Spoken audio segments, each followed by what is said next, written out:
Let's get started. We'll call this meeting to order. We will start out, as usual, with the Pledge of Allegiance, Texas Pledge, and reflection.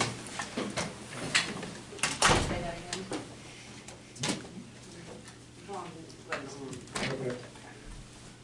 I pledge allegiance to the flag of the United States of America and to the republic for which it stands, one nation, under God, indivisible, with liberty and justice for all. Honor The Texas flag, I pledge allegiance to thee, Texas, one state, under God, one and indivisible. Let's have a moment of reflection. Dear Heavenly Father, we just thank you so much for all the blessings that you bestowed upon us, especially for the privilege that we have to live in this state, to live in this country, to live in this area, this county. We just ask you, Father, that as we deliberate the business of this hospital, that we do so well, that we recognize those things that we need to do and that we have the courage to do them. It's in your Son's name that we pray. Amen. Amen. Be seated.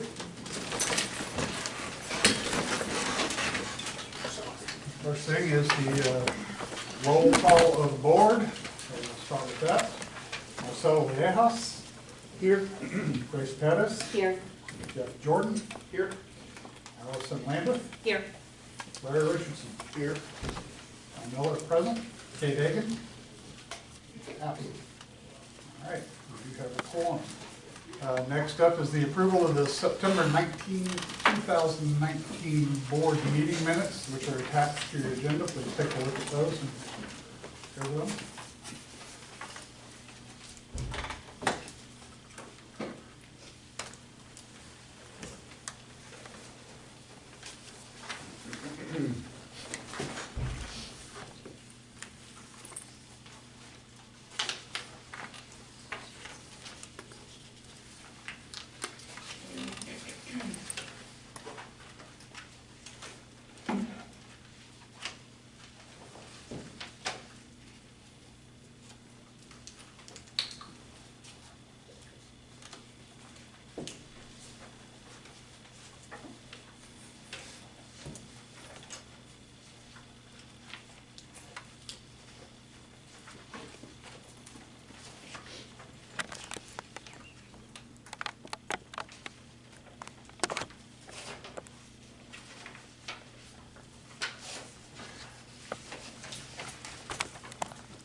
Everybody had a chance to read them? I listened to you. You're excusing yourself. No, weren't you there? You made a lot of motions. Yeah, you made a lot of motions. Yeah.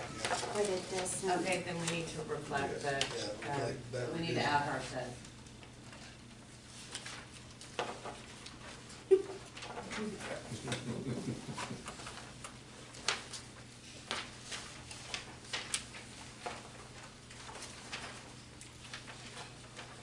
I will move that we accept the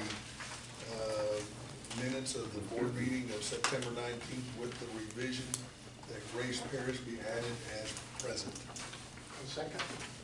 I have a motion by Larry Richardson and by Jeff Jordan to accept the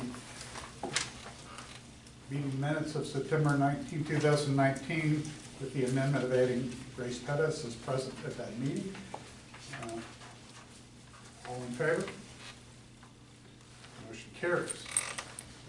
Next up is citizen input. And we have no citizen input. Next up is item 6, review, consider, and take action regarding any of the following issues. The first item is Board of Director membership. And if you have not met Justin yet. This is Mr. Justin Cook down here. He was with us at the last meeting, and he actually decided to show up again for this place. We will now swear Justin in as the representative, one of the representatives from Precinct 1. So, if you can come over here.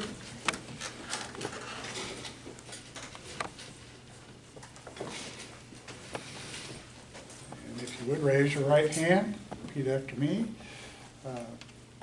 In the name and by the authority of the state of Texas, In the name by the authority of the state of Texas, I I, Justin Cook, do solemnly swear that I will faithfully execute the duties do solemnly swear that I will faithfully execute the duties of the office of Board of Director Member of the office of Board of Director Member of the state of Texas, of the state of Texas, and will do the best of my ability to preserve, and will do the best of my ability to preserve, protect, and defend protect, and defend the Constitution and laws of the United States and of this state, so help me God. the constitutions and the laws of the United States and of this state, so help me God. Congratulations. Thank you. You're a member of the board.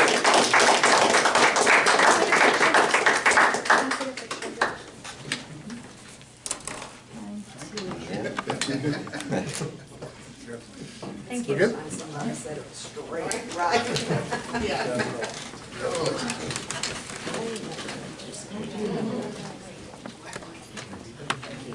All right. Well, we're very glad to have Justin with us. We had orientation a little bit earlier, then Justin got a tour. What did you think of the place? I enjoyed it. I've seen most of the facilities as a patient, so. All right. We're good. Next up, item number 7, we will review, consider, and take action regarding any of the following issues. First is September summary and financial analysis. Kyle? So I'll address most of this. We were talking most of it. Do a quick overview of the month of September and the overall year-end financials. For the month, we had 67 admissions, but we had very few patient days, meaning our patients weren't here for very long, an average of 2.88 days. And we normally run a little bit north of 3.5 days. ER visits for the month, however, very strong at over 1,000, 1,035. In the surgery realm, for the month of September, we were up 15% overall, including GI, compared to prior year, and up 31% in just surgery when we exclude GI. Year to date, we're up 6% in our surgery volume over the prior year. That's 1,024 compared to 967 in the prior year. So outstanding increase there. A lot of that overcome recently. I think when we started looking at this back in January, we were down by 6 or 7%. So we've come up quite a bit in the last few months. The big increases being with our general surgery, which was up 22% over prior year. Orthopedic surgeries down for the year when compared to prior year. And our eye surgeries being up over prior year, our pain up over prior year, and Halifax, she's general as well, also up 3%. So in total, general surgery up 25% when we had 2 physicians together.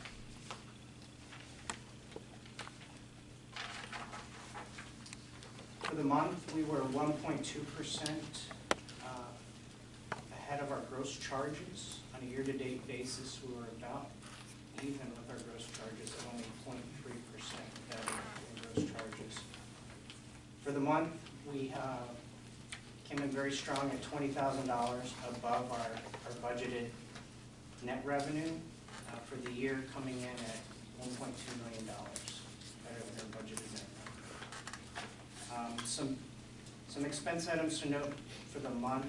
We had a big entry in our employee benefits for the month as we reconciled our health insurance plan. Our self-insured claims went from about $966,000 last year to over $1.4 million this year. So quite an increase there. We also saw an increase in our domestic utilization, but not quite enough. I think we went from, we only went up about 40,000, 38,000 on our domestic utilization. So 25% of our self-insured claims are coming back to us, and then 75% are being paid out to other entities. The increase for this year, is that an anomaly, or is that something that you think is warranted? Do we have some big, unusual claims? We do. Okay. We do. We had some catastrophic things. Okay, so some things we may not see in the years to come. So. There was a helicopter ride, Okay. which is close to $40,000. We do think there's a couple that'll be ongoing. Yeah, there's some things that, you know, will probably just a one-time thing, and then there's some things that are ongoing. The other thing that is a significant increase is the pharmaceutical increase. So that's folks that have recurring medicines they have to take on a monthly basis.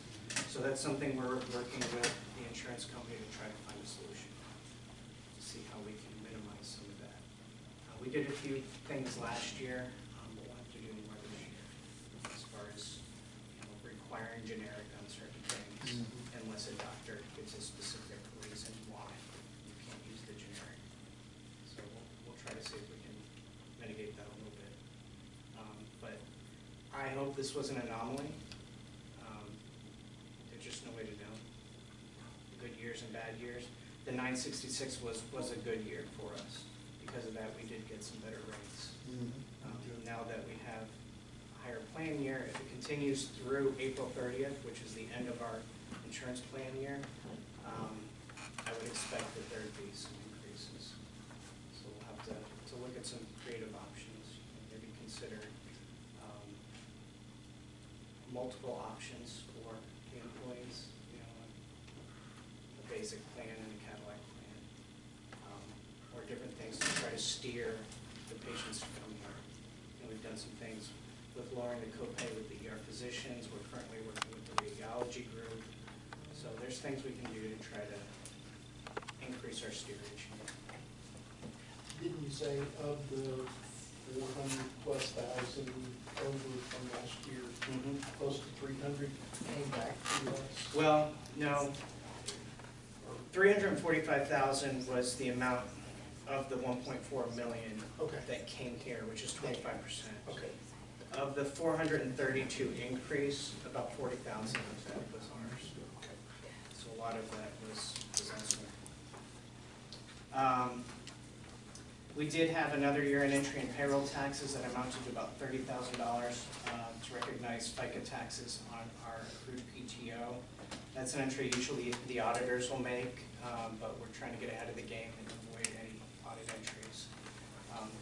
The entry we made for the health insurance is also one that in years past was always an audit entry. So that's something we go ahead and do on our own to avoid any kind of audit entries. When you look at the difference between physician salaries and payments to physicians, there's movement in there of our Dr. Profeta, who became a subcontracted employee. And then you're also missing the wages for Dr. Chavez and Dr. Charlie Moorhead. So that would explain the under budget and the salary positions.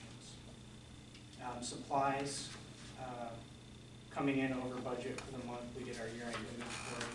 I had some year-end inventory adjustments there that created some overage. Repairs and maintenance, coming in under budget for the month. That was due to a reclassification of some major parts for our boilers that we capitalized that year. So those will be depreciated over 10 years rather than recognized all in the current year. That's most of the big ticket items for the month. So you'll notice on a year-to-date basis, we came in $397,000 ahead of budget on our net income from operations and $384 on our bottom line net income. Some significant improvements over prior year. It's like we're $1.1 million better than prior year on our operations. So a lot of hard work went into that and it paid off. Any questions I can answer for you? Does anybody else have any other questions they thought of?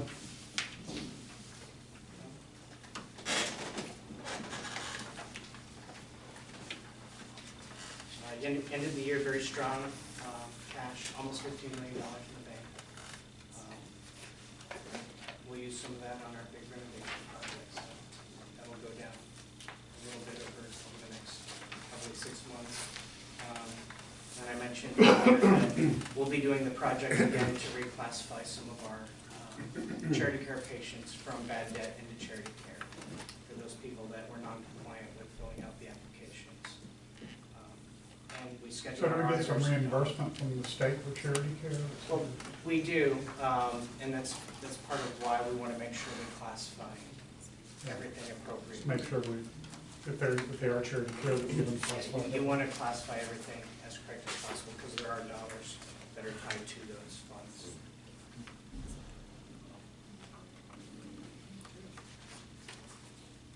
Anyone have any additional questions for Kyle?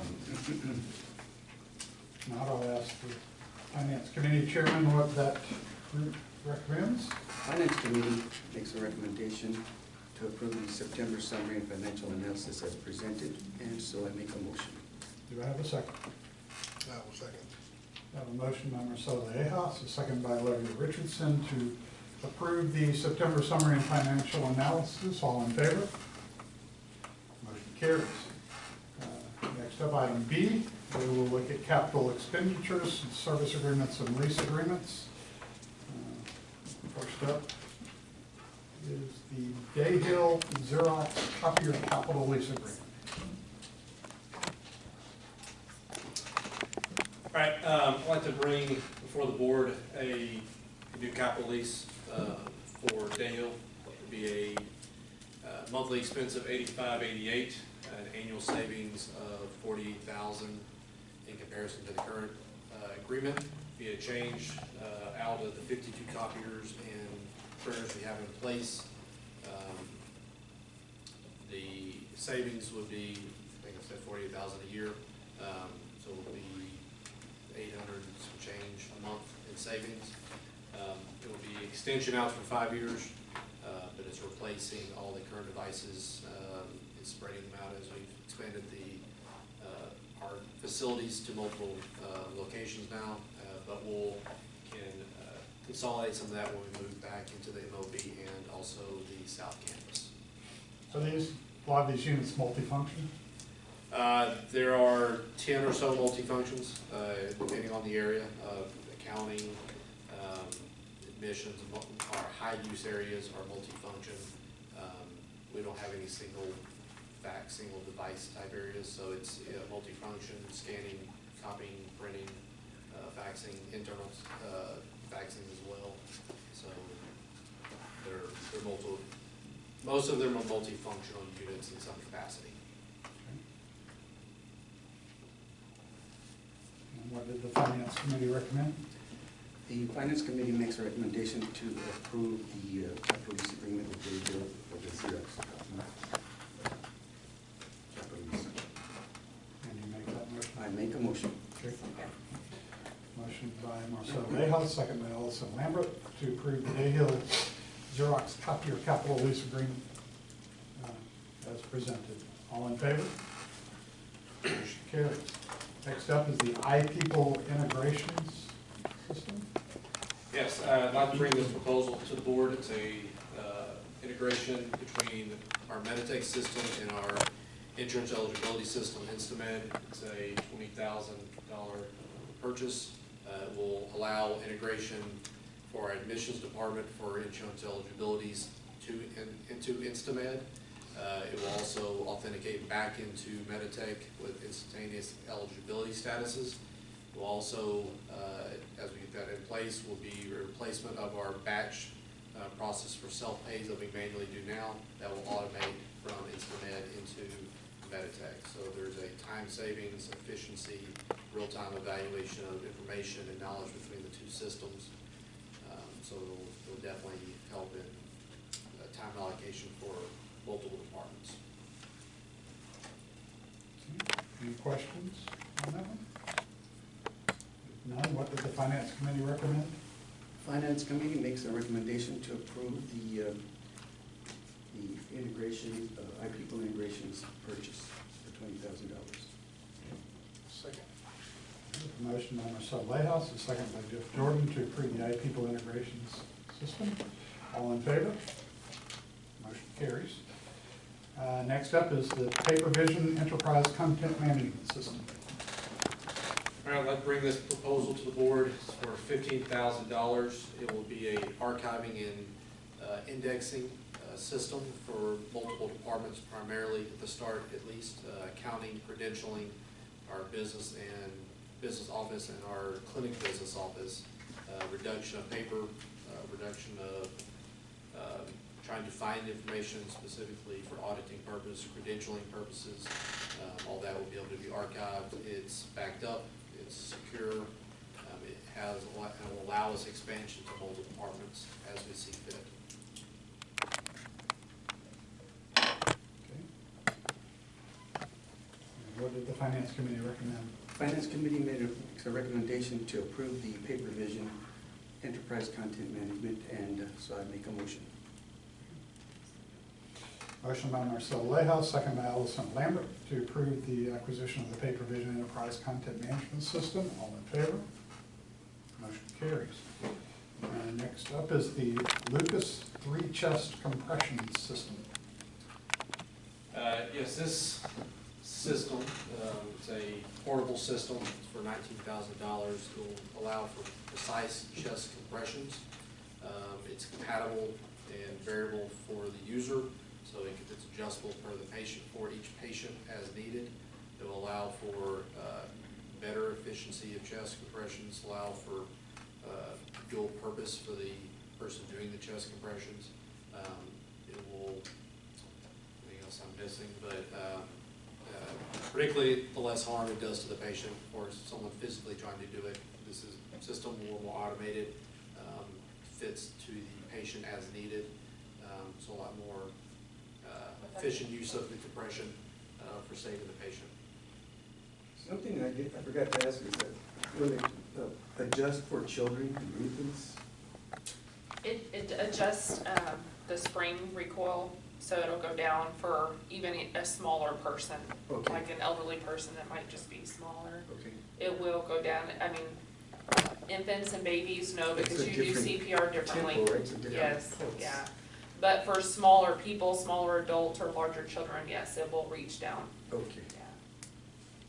So give more effective chest compression and enable that person to be doing something else or Yes. something additional. Correct. Yeah, so those are life-saving tool. Now is that the purchase price? That is the full purchase price. Sorry. This item and the next item, we've asked Consulata, and they have approved already splitting the cost of this item and the next item. So that is the total price, so our portion will be half of that. Okay. Is there like a maintenance, annual maintenance for it? Or is it- No. No? No, there's a battery pack, so your one-time use expectancy is about an hour straight.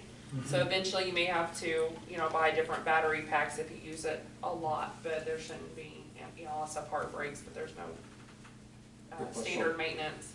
This came with the warranty, and after this, our biomed should be able to handle anything to make sure that it's functioning correctly. Okay.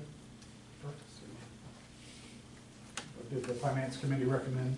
Yes, Finance Committee recommends the purchase of the Lucas 3-chest compression system for $19,000, so I make a motion. I'll second. I have a motion by Marcel Layhouse, second by Grace Pettis, to approve the purchase of the Lucas 3-chest compression system for $19,000. All in favor? Motion carries. Next up is the Nirvana nerve monitoring unit. Yes, like I said earlier, this is in coordination with Council on Israel, so this total price for the 28, we will be splitting with them. But this is a nerve detection device that helps make precise cuts for seeing good and bad tissue. It will allow us to cut more precisely. The surgeon, I mean, you don't want to be cutting on. But the surgeon to do that, to get to the nerve ending, not overdoing it, keeping the good tissue still intact, allow for any, primarily this will be a facial unit, but allow for no this kind of deadening of the face, area drooping, things like that. Sensitivities to still exist with overdoing a cut, so this allow getting the bad tissue out and keeping the good tissue still in place. Anyone have any questions on that one? If not, what did the Finance Committee recommend? Finance Committee makes a recommendation to acquire the Nirvana nerve monitoring unit for $28,000, and so I make a motion. Okay. Second. Motion by Marcelo Lejas, second by Jeff Jordan to approve the acquisition of the Nirvana nerve monitoring unit for $28,000. All in favor? Motion carries. Next up, item C, knockout hunger. Yes, so the 3250 here is our participation in the Knockout Hunger Program to cover the cost for supplies that are needed. This event helped feed 20,000 meals. I'll let Larry jump in here in a second. 20,700 meals was the final count.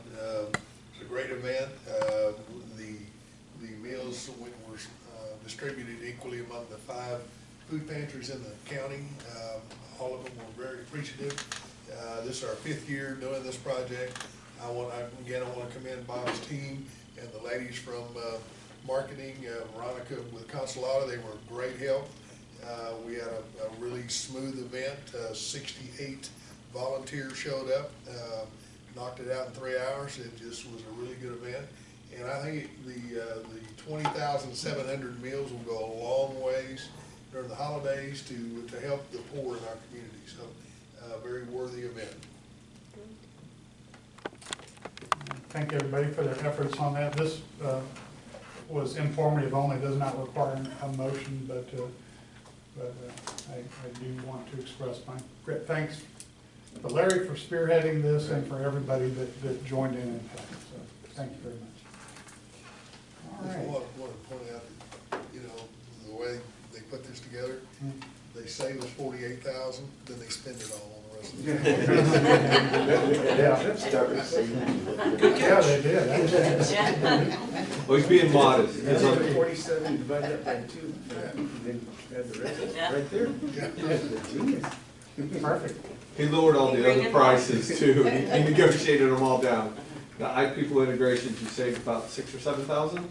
Yeah, almost 5 and change, almost 6, Okay. 2, 6. And the paper vision, because we had an existing paper vision that had gone down, you reduced that price by quite a bit too. So Brandon, you gotta let us know that stuff. Bob always let us know. He always let us know. he's being modest. I'm gonna talk to him. I'm gonna talk to him. He's gonna show. Gotta toot your own horn There you go. sometimes. Good job. Thank you very much. Because Carl won't. All right. No, you've already noticed what happened. Right? Okay. All right, next up is the annual and quarterly board reports. So we're going to start out with the clinic system quality overview. Olivia? Yes.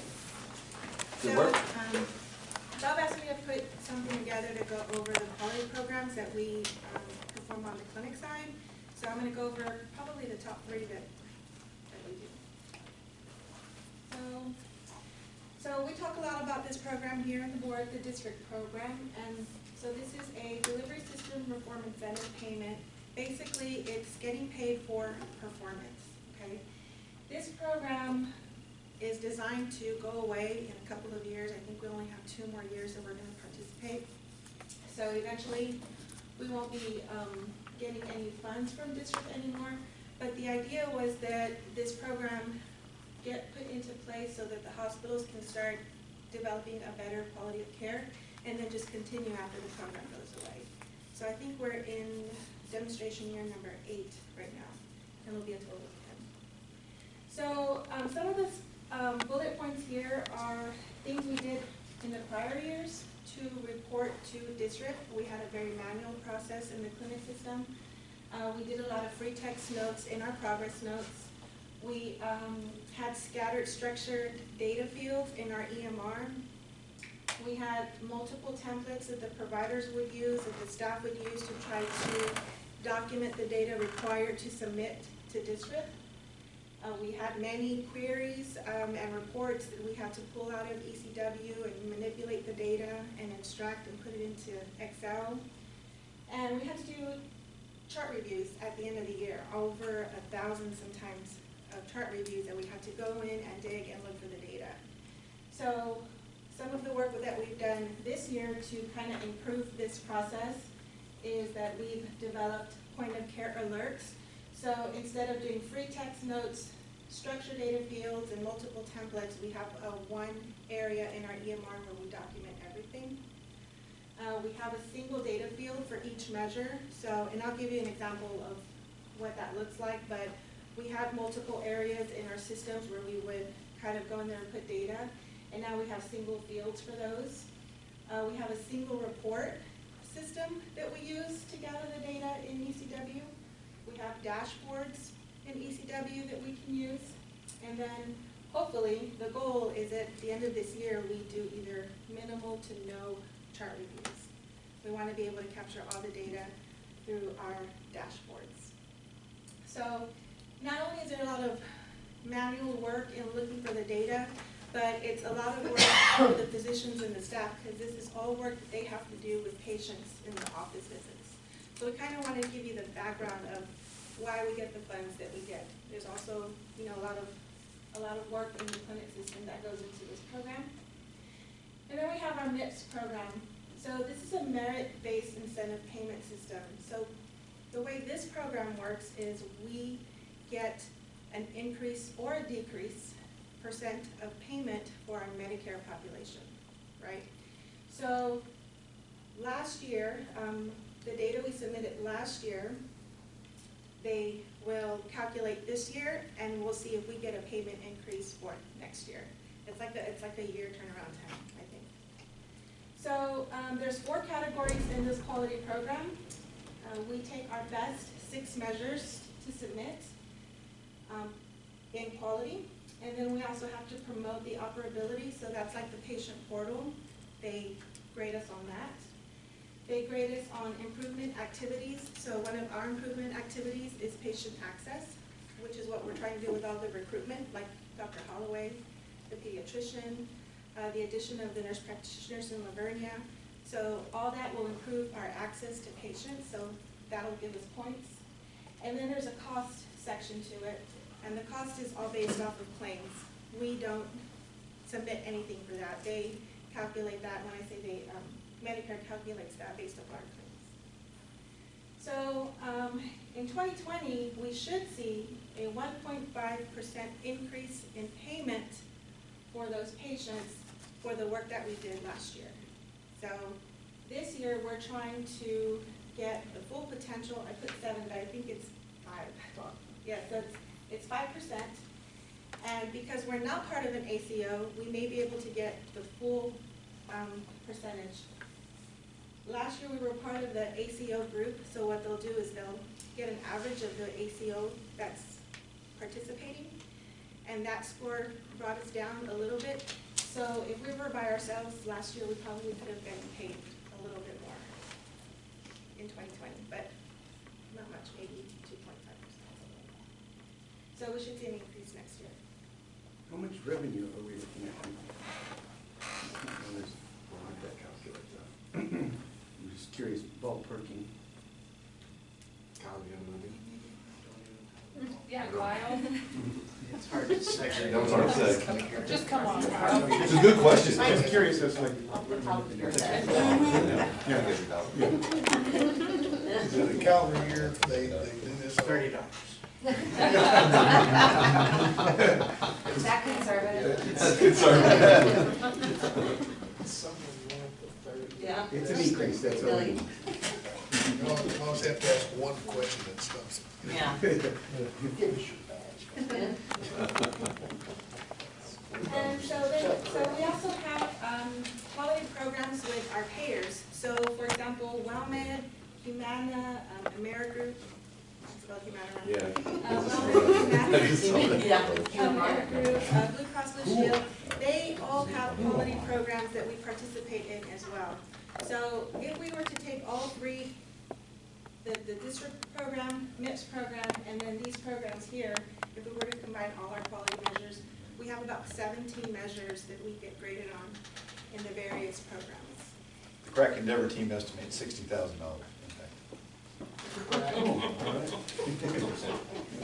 Sucking. give or take 100%. No, that's our Medicare percent of our volume times the 2%. So 44% of our gross revenue. Okay. Thank you. Thank you. So to give you an idea of what I was talking about for the district program, this is kind of a snapshot of different areas of our EMR. So we could potentially document in the assessment section, in the chief complaint, in the HPI, or in the social history. So there were 4 places that we could document tobacco use, and none of these were feeding our reports.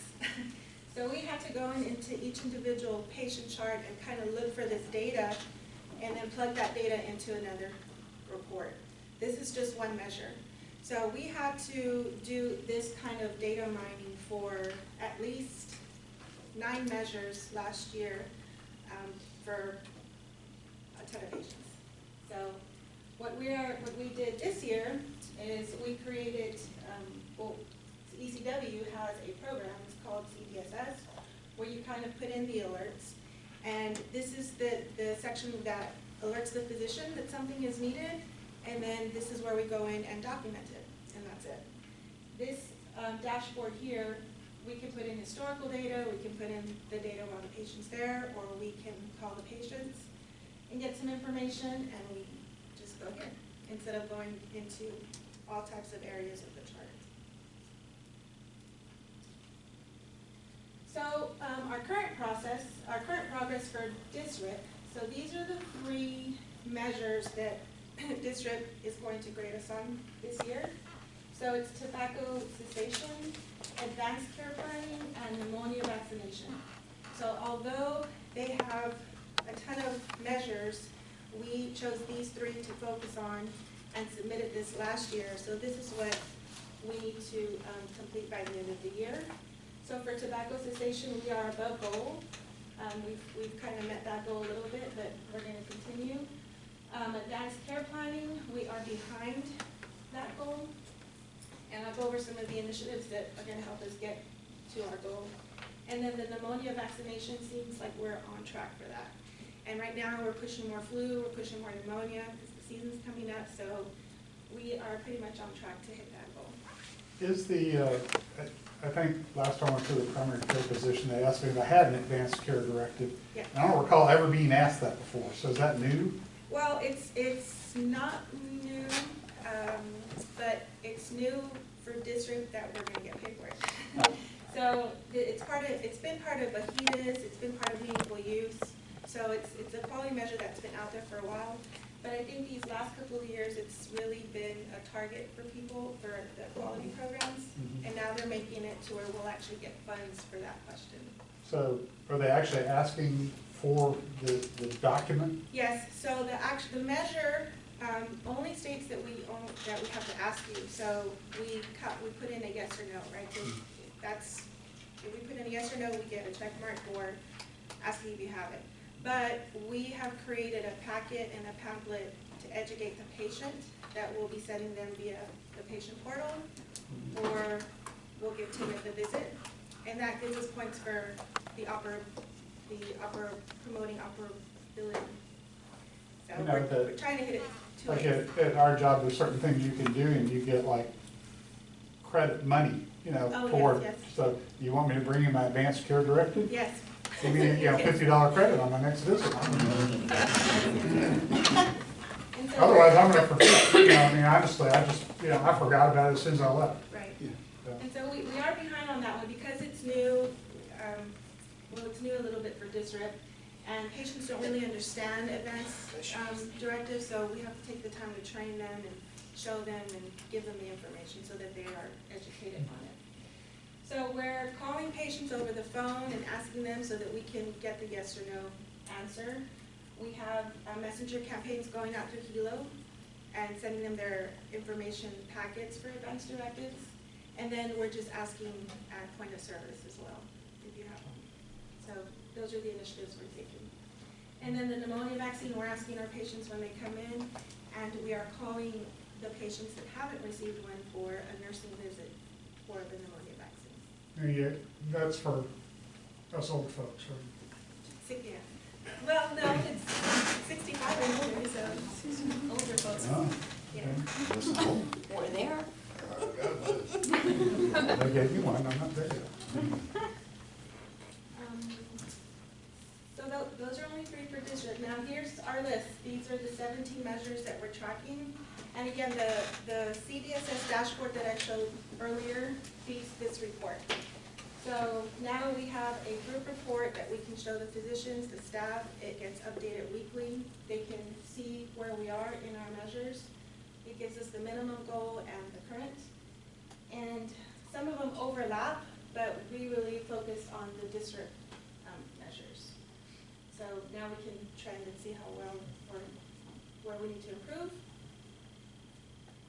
We have it broken down by measure so that you can see if we are improving or if the needle is not moving. So, for example, this is breast cancer screening. And this is a perfect example of, you know, right now it says that we are at 17% and we know that we do way more mammograms than that. So that goes back to where we were kind of putting the data that wasn't reading the report. So we'll have to do some data mining this year to catch all the patients that we've already completed. That's gonna be the work this year. Immunizations, we seem to be doing well. Colorectal cancer screen, so that's another example. We know we do a lot of colonoscopies here. And this report says we only have 14% captured in the data. So we will have to go in and pull all those colonoscopies and enter them into our system. Blood pressure, we're doing well. So again, these are just the examples of how the staff and the clinicians can come in here on a weekly basis and see where they are on their quality measures. They did not see this last year. We didn't have any way of telling them that until the end of the year. A1C. So A1C is an inverse measure. The goal is to have a low A1C. So that's why you'll see our goal line is down here. So we have some work to do with our diabetic patients.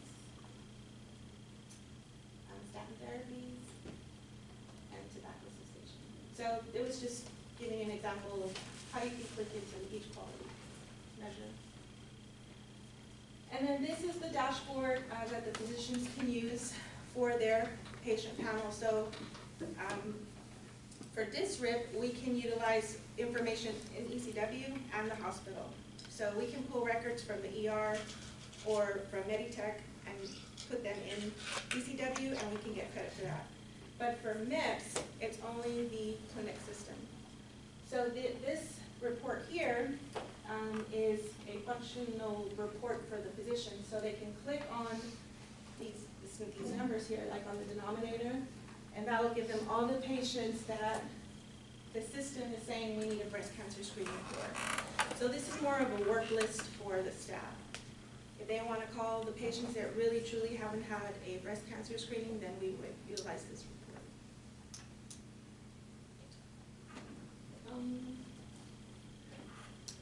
That's all I have for quality. Those are all our measures and how we're reporting. Any questions? As our payers switch from paying for performance versus volume, they've set the groundwork to prepare us for that.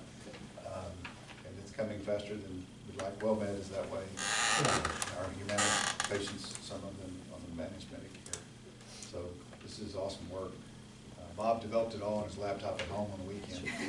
So pretty impressive, but, no, seriously. Can you give me the figure real quick? I need it. Randy didn't leave it in his car, he just told me. I shouldn't get around. This is very serious, and this is our future, so we've got to be prepared. Yeah.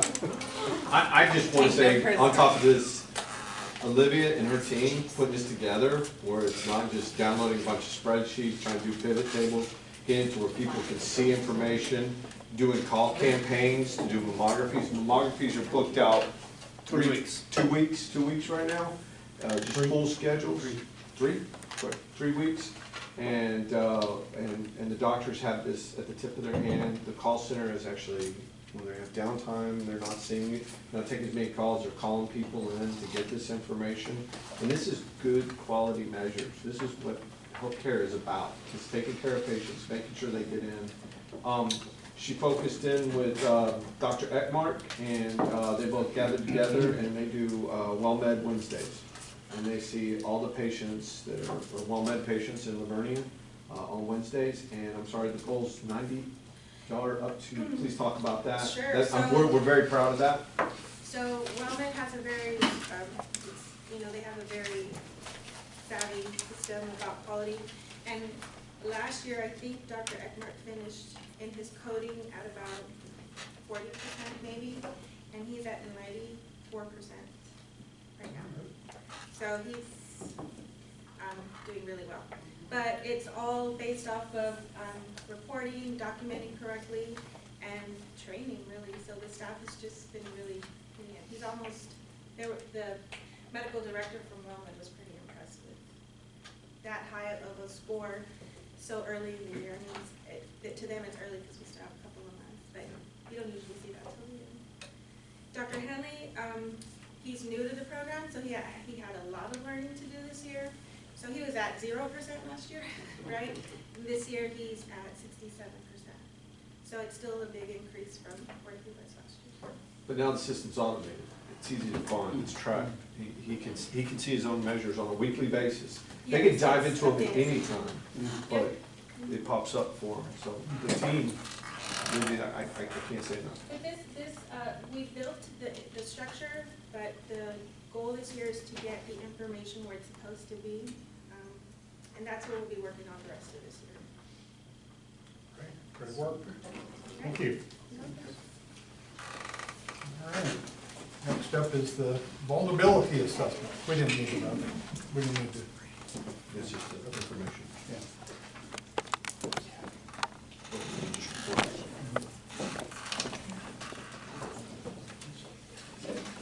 All right, rodent vulnerability management. So this year, earlier this year, we purchased a system called Nessus.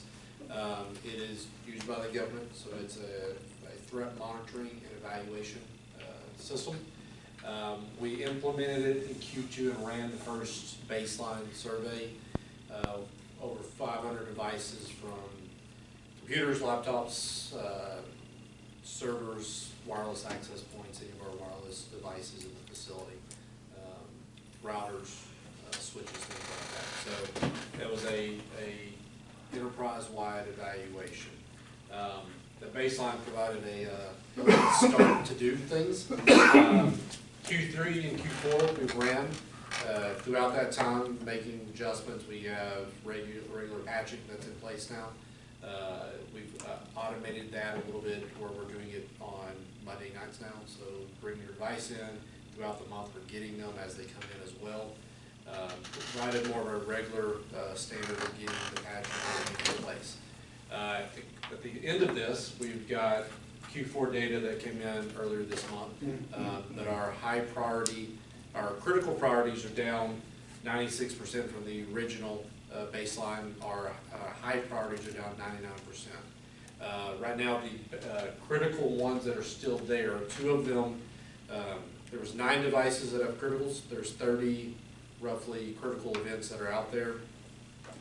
2 of our servers are the main issue, and there are 2 programs that are currently either in process to be upgraded and archived out, and one that we approved earlier tonight, the paper vision software. That is a 2003 server that has been sitting there because it was so outdated and so antiquated, we couldn't even get updates to it. So once that system goes in place, that goes away, and our criticalities will go up to 99% with a few standalone devices that have to be resolved. So from a vulnerability scan, vulnerability of the environment, we talked about a little earlier, what we can do. We are patching, we are securing, our endpoints to our environment are all being secured and allocated outward where needed to. Other areas we've worked on, the threat management, VLAN segregation, so right in the past, things have all been across the domain, across the network together. Now, we've moved a lot of these into different verticals, so printers are in verticals, our Wi-Fi devices, our laptops are in different verticals, so that as you come in, it's harder for someone to get across the network at a time without being really good at what they do. So our biomed devices, there's a big imprint right now on standalone biomed devices having vulnerabilities. So we're patching those, working with the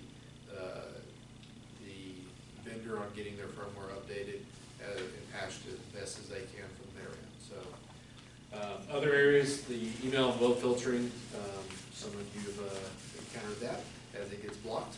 That is for HIPAA and privacy. We've ratcheted up the sensitivities and working downward to make sure what gets sent out is appropriate and that it's encrypted and secure, and that we're monitoring what's coming in to our environment as well. It's getting blocked and quarantined as appropriate. Another area we've worked on over the course of the last couple of years is getting full processes, policies in place for encryption, mobile device management. So the ability to, if a device gets lost along the way, when it gets connected, if we can remotely wipe it. So from the iPads we've got to laptops we have, those are available to be wiped. Your phone, if you've got the email on it, that can also be wiped if it gets lost as well. So devices that stray away, we have a lot more reach to get them and get them wiped appropriately. So that's another area we've had in place to just we have 100% compliance, and everything that gets purchased now and goes out, all that's already in place for us and not catching up to certain items. Just curiosity, did Dale mention anything about wiping the memories on those machines? There is a healthcare function to that. So devices, they have their USB input, they've got internal memory. Those, as they leave here, they do get wiped, and we get certified that those devices did get wiped and out of circulation until they get their memory and processor repurposed. Yeah, it's different than it used to be when they were just copy machines. Now they actually save everything. They save. It's stuff walk out, go through a history reprint. You'd be surprised what exists. Yep. Another area, Sophos, we kind of talked about this end-to-end protection. So viruses, malware, ransomware, all threats that are available and out there that are aware. We bought an extension of this, which they call kind of a zero-day protection. As hackers evolve, they have code, they have malicious content that we can predict the virus or the malware to be. We're not 100% covered, but if it's being created right now, you're kind of behind the 8 ball anyway. But there's commonalities to the viruses that we can protect ourselves from, and we bought that extra protection after threat evaluation from the Sophos environment to allow us to maybe get new malware that gets sent out. We've now been able to get it 15% of the time on a 0 day. So it's the first time they introduce it into the environment. We've got 15 to 25% chance of blocking it on the first try. So it's someone gets hacked or the malware gets out there, Windows, they put out the patches, but they're getting it 2 days after the fact. So that's kind of where your patching comes into play. You may not catch it on the immediate pass, but the second or third pass, usually we can get it caught. Any questions? Kind of our status where we're at. We're currently looking for evolution. You read Becker's by the day, and there's hospitals in different capacities, being locked down or their systems not available to them from any of these, hacks, even phishing emails, things like that. So we're putting everything we can to put into place to protect us, educating individuals, staff, positions, clickbait, all those types of things. So there's the simple thing of just not clicking on something else. I'm just During curious, the time. my company, they send out emails to us to see if we'll be suckers and click on something. And if you report it, then it goes, congratulations. Yes. But boy, if you open it, you get to do more training. We've talked about that. We have not implemented that. It is a test we've thought about, seeing how we want to go with that. But yeah, I've been in places where we've done that testing before. Yeah. I can't reiterate enough, the team, Brandon, all them putting together that Nessus vulnerability assessment, that is what the military uses to assess their services. And so we have that here, assessing our systems here. Excellent. And that vulnerability that we've been implementing this year, they've been addressing each of the issues. I'm very impressed with where we're at. This is high-level stuff that you see at major facilities. And the threat management, doing the VLAN segregations like you talked about, that's basically, like you said, separating your printers. If somebody were one of the systems locally, they actually infiltrated their system through the phones. They found that vulnerability. But separating those off to individuals, they weren't allowed to jump. To move any further. To move any further. And so we're working towards that too, the team. And I can go on, the laptop encryption, and yeah, they know where I'm at any time with my laptop, so I have to, so you have to be careful. So they can look up and see where I'm at. I know. So. They won't get those there, and we'll really know where you're at. Yes. All right. Great work. Thank you. Okay. Next up is marketing update. Savannah?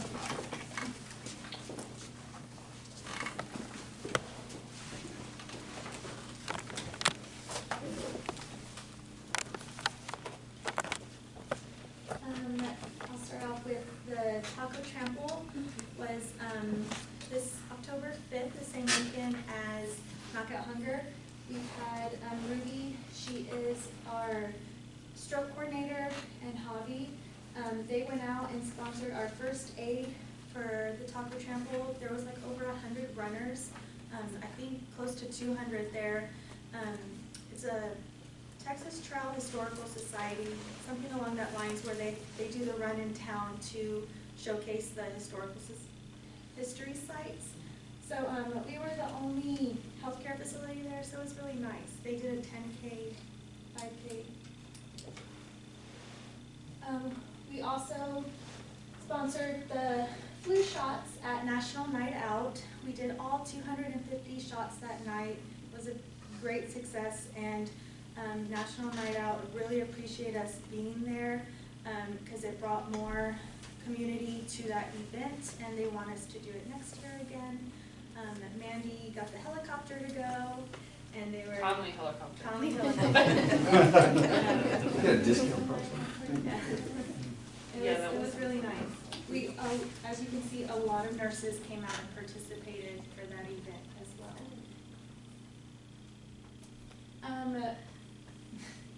Sorry, if Mandy was gonna use it, but Keep going. It's all right. shooter training. We got the sheriff, local sheriff, Mary Dawn, who is our trauma coordinator. She got the local sheriff to come in to do active shooters. There was about 35 employees that came out to listen. He was very informative, gave us tips and tricks and things to do if we were to be in any given area where there is an active shooter, and we got a great response from our employees with that. Here's Knockout Hunger.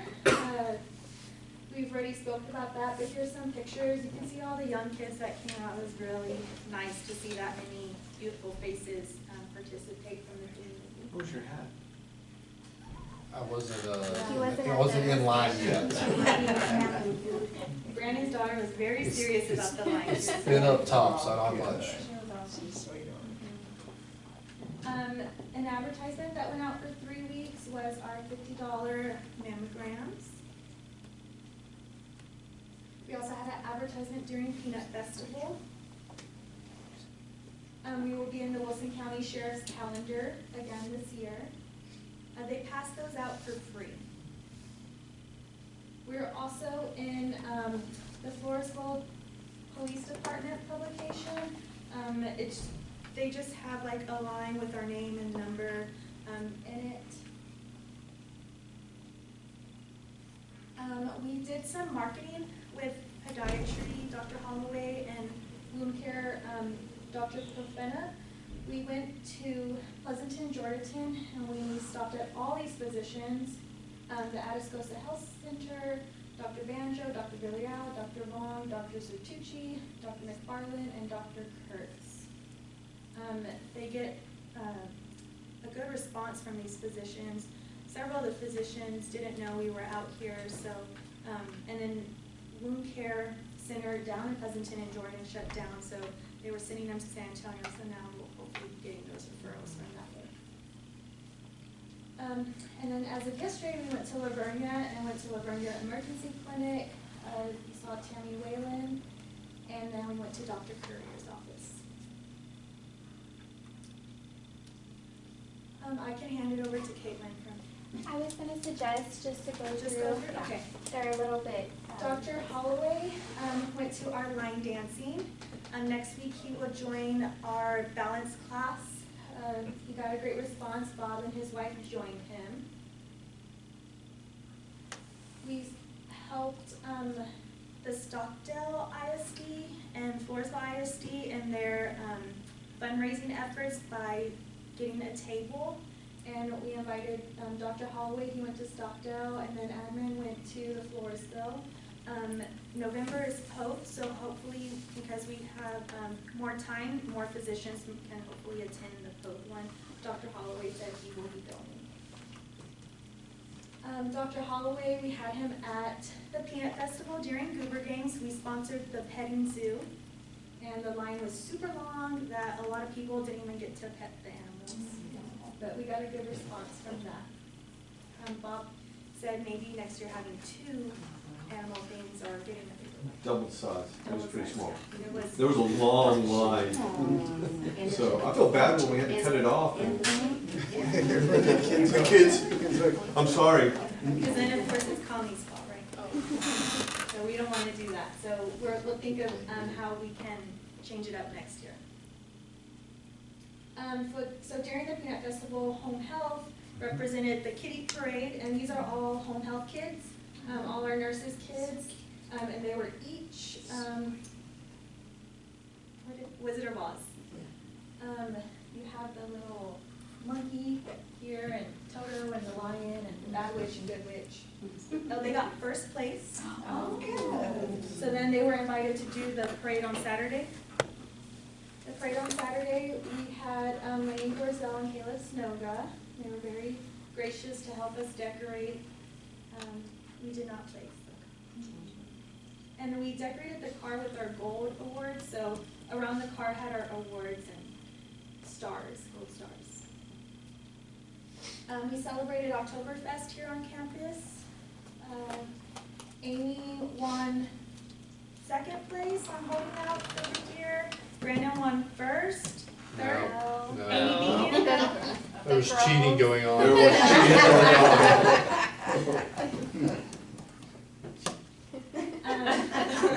Sure. Sorry. We pulled the metal bar from. Hospital people. Next week on October 21st and 22nd, we'll be at Chalk Mountain. Their company, they're doing a health fair for their employees, and they invited us to do some education, so some of our nurses will be going out and educating their truck drivers. On the 26th, we'll have a booth for the Floresville for Floresville Chamber Trick or Treat Downtown, a healthy cooking demonstration on the 29th here at the cafe. And then for Consolata, we have our Masquerade $5 jewelry sale, and then our Christmas party December 6th. Pretty soon this event will fill up with Bob and Dr. Holloway going around to the local clubs and events that we're gonna start putting him into. And that's it. Thank you. And again, just mentioning, see stuff popping up on Facebook all the time for Connolly. It's really some really good stuff you guys are doing there. Yeah, our goal is to post at least one a day. Good. All right, next up is the CEO report. Just have a few things to report on, so a few minor things. We did finish up the community needs assessment that we did, getting back with all the different groups. And we had incorporated many of the, many things they saw that they wanted for long-term future planning. We did incorporate those things into our long-range strategic planning. So they were very appreciative to see how everything kind of coordinated together. So I had good feedback. Physicians, we all know the need for family practice in our community. So over the last 3 weeks, we have vetted 3 primary care physicians, and we're working to see even more, find the ones that kind of fit with our community, see those that want to come. And Marcelo's been helping us out, showing them around with the marketing team, so we appreciate all your efforts there. Committed to y'all about physician rounding this month. I'm going to meet with, Kyle and I are meeting with Dr. Ekmark, Dr. Henley, and Dr. Hassan. That should finish up this month, and we'll have another few doctors to work on for November. Just something kind of neat here, nurse practitioner recruitment. So as you have the need, nurse practitioners can fill those voids. And so we've been working on getting nurse practitioners. And Mandy, you're going to have to help me out here. But we have had 3 new positions filled. And kind of interesting is Heather Groman. She was Heather. Yeah. She actually moved up. I know she was in the ER, and I worked with her all the way back. We She started out as in the old hospital as ER techs together. ER techs, and she's moved up, LVN, RN, and now is a nurse practitioner, and she's working out with Dr. Ekmark. Really neat one. Megan Wilson just joined us, and Marlene actually moved up through the ranks too as well. So very proud of that. Hopefully we'll get an article into the Wilson County News soon, because we actually have 3 nurses like that, and we went through a little article, homegrown, and just write up a neat little article on that. Business office process improvement. I've been telling y'all we hope to have that done in November with Endeavor and with our team in the business office and within the clinic system, working to really get that denial management going. And when insurances decide they're going to deny us that claim, we want to make sure that we have I'm all about automation. A piece of paper can get lost. You want to collect everything you can collect, and you want to make sure you have processes for that. You can see what's pending and what's completed, and so we're working towards that.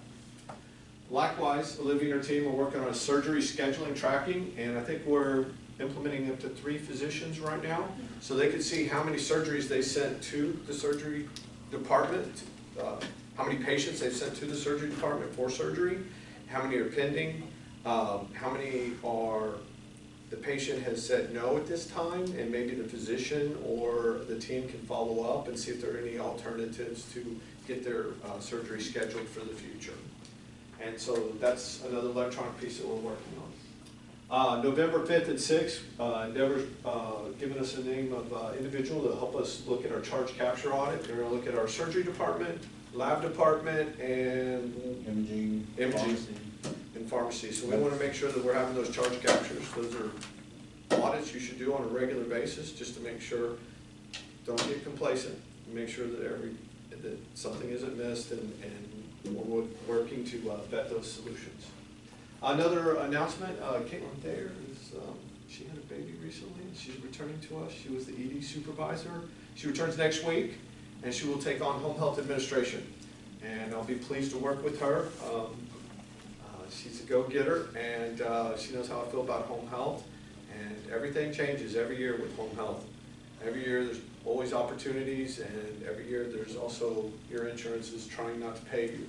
So we have to vet those processes and make sure we have a home health that's doing well. So in her absence, she's leaving the ED as the ED supervisor. Our emergency room and ICU management will go to Damon Beavers. He's actually supervising our ICU department. He's agreed to take on that role to help out Mandy, so we're really excited by that. Something for November, so we did have an employee survey for September and went on for 2 weeks.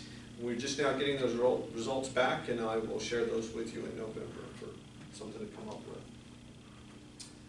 Infusion therapy, I told you I'd give you just a little bit of report. September had just a little bit lull. Our gross revenue, but it's really our net revenue we looked at. But we're working on that. I have a meeting next week with our infusion therapy marketing person, and we're vetting many different things from our pharmaceutical costs to how much payment and also the number of for referrals, yes. So we're looking at that. Just to give you all what it looks like at the MOB renovations, we'll give you a little bit here. 9/10, this is what it looked like. Everything was out, but we're starting the deconstruction. Had a few of us go bang a wall. A little funny story on that. We hit the wrong wall. That was the one wall that was going to stay, but that's all right. Oops. They directed us, so we hit that wall. Kyle and Brandon had to really damage that wall really good. We're okay. No fun. Yeah, see, no demo on the wall, so we had fun. That was the only wall without electricity, you know, so we were being safe. So as it's getting cleared out, you can see through the windows. They've really taken out everything and they've cleaned everything out. They're actually saw cutting this weekend, correct? To actually lay the plumbing. Saturday and Sunday. So then the plumbing gets in, and we're getting there. That's the point for almost building right after that. So, sorry. Have some sad news. Our pediatrician, she won't be able to come until the 27th of January. So she signed. We're ready to go. Congratulations. So that's. So we're going with that. We're real excited. We congratulate her, Olivia. Well, we tried to, but we're gonna talk to her some more. We got to get her on the path of the marketing team going. So she's really excited to come here. You've been holding back too, haven't you guys? Well, that's great news. We look forward to it. You'll have to bring her by to one of our meetings. Let us know. We will. We got to get her a code. We got to get her credentialed, and we got to get her introduced to the team down there. We're going to go make an announcement to the team tomorrow, Livy and I, and let them know. So I know that Kathy down there will be excited to hear a pediatrician is coming. And so, great one. With that being said, you know how I am about our elevators. I really like that, the advertisement, and you know, we did get the gold for stroke, so that was really good. So, you know, Olivia and the team have been working really, really hard on all the care plans and making sure that we hit our goals.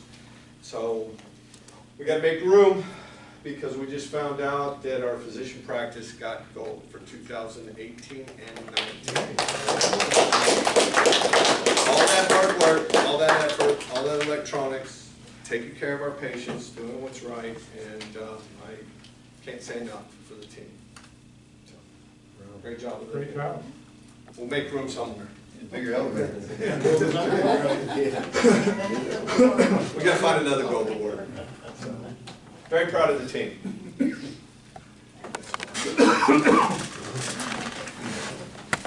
Okay, thank you, Bob. We're now at the point where we're going to go into executive session, the Board of Directors, the Wilson County Memorial